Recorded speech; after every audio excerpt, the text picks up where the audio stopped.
Roger, let's start with you. Both you gentlemen, if you can answer the question. The inspiration on writing this book, how did it come about? Thanks, Carolyn. And again, thanks. I'll echo the thoughts of thanks for everybody coming here this morning and particularly for being interested in this subject, which is close to our hearts. Scott and I have done a number of stories on this subject for the Wall Street Journal over a number of years. And I guess we figured our souls wouldn't rest unless we put it all together in a book to have a narrative that would be more powerful, more comprehensive than the individual stories as they came out over time in the Wall Street Journal. What we really wanted to do, and our mantra in the course of writing the book, was to outrage and inspire. Outrage and inspire is what we wanted to do.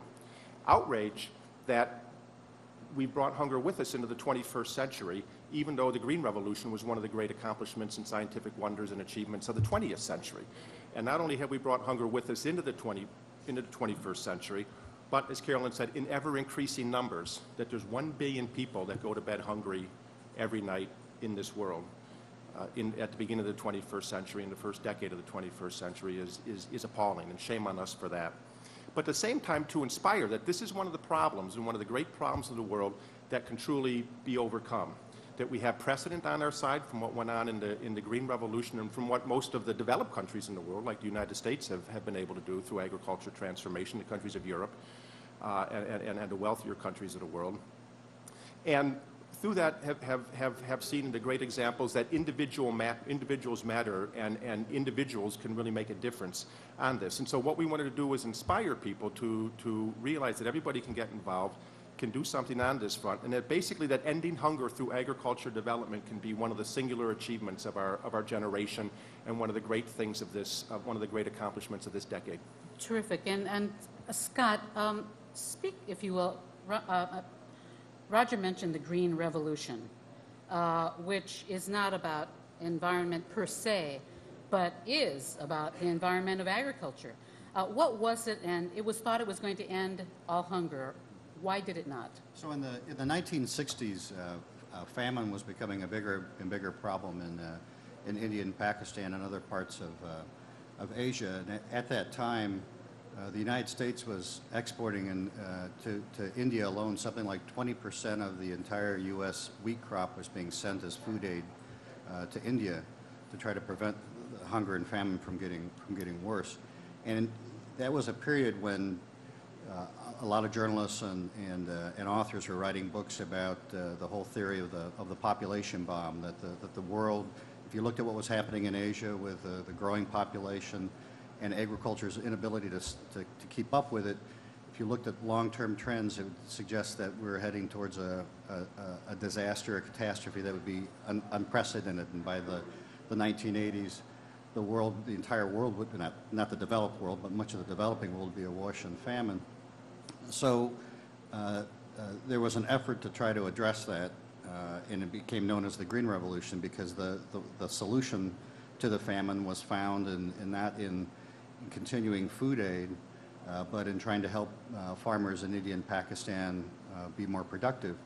And it was a coincidence, but it happened at that time that there was a man who had been working in Mexico for the Rockefeller Foundation for a few decades and had become very good at increasing the productivity of wheat and helping poor farmers in Latin America grow bigger and bigger crops on very poor soil. And he basically was able to take his seeds that he had developed in Latin America and bring them to Asia. And it was a miracle because what he did was something that conventional scientists didn't think was, mainstream science didn't think was possible. They didn't believe that seeds that were grown in Mexico could grow in India, because plants are basically, breeders raise plants for a very specific region. You bred plants where you wanted the seeds to be planted. It's a long story and it's in the book, but he figured out how to trick the plants to become essentially insensitive to different climates and different latitudes. And he brought his seeds to India. His name was Norman Borlaug, who's central to the book. He won the Nobel Peace Prize in 1970 because of the work that he did with these seeds. The term the Green Revolution caught on because it basically described the rising size of the crops.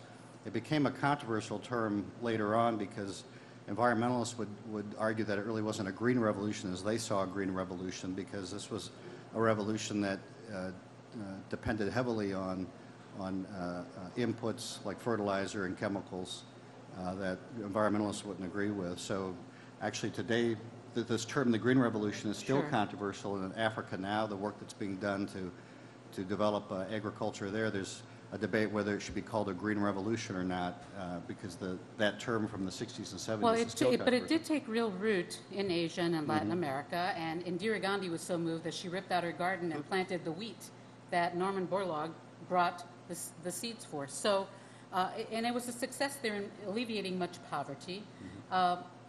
Then Norman Borlaug was approached by a Japanese philanthropist and was asked, do the same in Africa. But it didn't take. And let's talk about that, because this is really what the book is about, right? Right. It's interesting that the green revolution in Asia was almost too successful. What happened was by the late 1970s, early 1980s, the productivity of India's and Pakistan's farmers had increased so much that India actually became an exporter of wheat. It didn't end hunger. There's always hunger tied to poverty, but it ended the threat of famine. So much so that by the 1980s,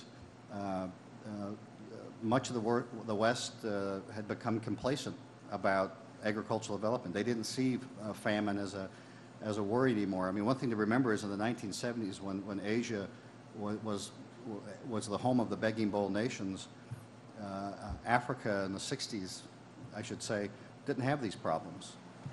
It wasn't on the radar as a famine zone. That wouldn't come until later. So what happened is in the 1980s, the donors in the West had turned their attention away from the things that Norman Borlaug had done, and had no longer funded this kind of research into agricultural development. So by the 1980s, now Africa becomes a problem. Africa's population has exploded, and there had been little development work done, little investment in agricultural development in Africa, and their farmers couldn't keep up. So there was this, Norman Borlaug, who had had this experience in Asia and was very confident about his abilities, was the one that was, I should say, he also wasn't even aware of Africa. He hadn't thought about Africa either. He was basically heading into retirement in the 1980s when he got a call out of the blue. And that's what started him thinking about what to attack in Africa. Right. And this turning away, so as Borlaug goes into Africa, Yes. from the Sasakawa Foundation saying, hey, can we do something in Africa? And the real trigger point in Africa was the horrible Ethiopian famine of 1984 that probably most of us in this room, and perhaps the viewers, it was almost a watershed moment in terms of galvanizing the world's kind of outrage that hunger is still with us. But as Borlaug goes to work in Africa with a much less budget than the Green Revolution has, it was backed by the Rockefeller Foundation, that's where this turning away from the Green Revolution also takes place because of the success that Scott described. Borlaug won the Nobel Peace Prize in 1970. India, Pakistan, Bangladesh, China, other places that were once so hungry, all of a sudden start producing surpluses. Hey, people figured, problem over. We'll move on. Different factors started to reign. Interestingly enough, and this was also one of the great motivating and inspirational points for Scott and I in writing the book and in our reporting for the Wall Street Journal, was that Borlaug was recognizing and sensing this and warned of this in his Nobel speech in 1970. Just let me read one passage from that, which really sets up what happened. Borlaug said in 1970, height of the Green Revolution, "Man can and must prevent the tragedy of famine in the future instead of merely trying with pious regret to salvage the human wreckage of the famine as he has so often done in the past. We will be guilty of criminal negligence without extenuation if we permit future famines." So here we are, beginning of the second decade of the 21st century, and hunger. There's more people hungry now in absolute terms than there were before the Green Revolution. Criminal negligence. I mean, it is a criminal aspect if one looks at it. So what's happened in part of that negligence is investment in agriculture development by the rich world and the wealthy part of the world two countries in the developing world, primarily in Africa, dramatically disappeared and slumped from basically $8 billion a year in the 1980s to about $3 billion a year this decade.